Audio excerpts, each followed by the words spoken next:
छत्रपती संभाजीनगरमधून धक्कादायक बातमी आहे। छावणी परिसरात कपड्याच्या दुकानाला भीषण आग लागल्याची घटना घडली आहे, ज्यात एकाच कुटुंबातील 7 जणांचा गुदमरून मृत्यू झालाय।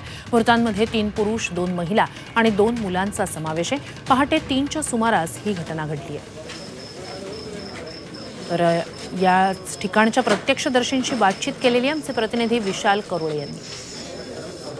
पहाटे 3च्या सुमारास जी आग लागली त्यामध्ये 7 लोकांचा मृत्यू झाला, तर काही लोकांना वाचवण्यात सुद्धा आलं। या इमारतीत जी लोक राहत होती ती सुद्धा आपल्यासोबत आहे। आग लागल्यानंतर ते इमारतीतून बाहेर पडले। नक्की काय झालं होतं घटना आणि कसा यांनी जीव वाचवला जाणून घेऊया।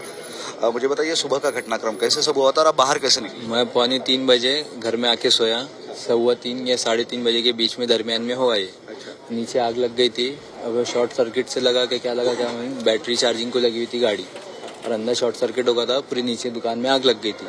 मैंने दरवाजा खोला तो पूरी आग लगी हुई थी। फिर मैं यहाँ के लोकल के जो बच्चे थे हमारे, उन्होंने मेरे को आवाज। अमृत नोनी आर्थो प्लस, ये एक प्रूवन फॉर्मूला है। इसमें मौजूद नोनी फल के गुण और आयुर्वेदिक जड़ी बूटियां शरीर को जरूरी पोषक तत्व देने के साथ साथ हड्डियों और जोड़ों के घिसने, उनमें होने वाले सूजन और दर्द को रोकने में मदद करता है। दर्द मुक्त जीवन के लिए अमृत नोनी आर्थो प्लस। दे के आवाज दे के उन्होंने बोले हम सीढ़ी लगाते हैं, तू यहाँ से उतर।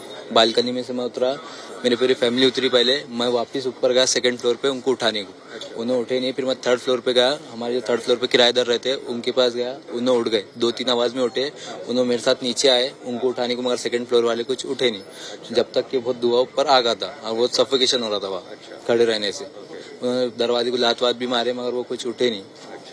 फिर उसके बाद हम ऊपर से आके बाजू वाले के टेरिस पे से कूद के इधर नीचे उतर। फिर उसके बाद 10-15 मिनट के बाद फायर ब्रिगेड आ गई। सगळे लोक बाहेर आली, काही लोकांना वाचवण्याचा प्रयत्न केला। ज्या कुटुंबियांचा मृत्यू झाला त्यांचाही दरवाजा ठोठावला, अगदी त्यांच्या दरवाजाला लाथ सुद्धा मारली। मात्र कूलरचा मोठा आवाज होता त्यामुळे ते बाहेर येऊ शकले नाही, त्यांना आवाज गेला नाही आणि दुर्दैवानं मृत्यू झाला। मात्र पहिल्या मजल्यावरील 7 जण आणि तिसऱ्या मजल्यावरील 2 जणांना वाचवण्यात यश आलंय। व्हिडिओ जर्नलिस्ट मोहम्मद तौफिक सह विशाल करोळे, झी मीडिया, छत्रपती संभाजीनगर।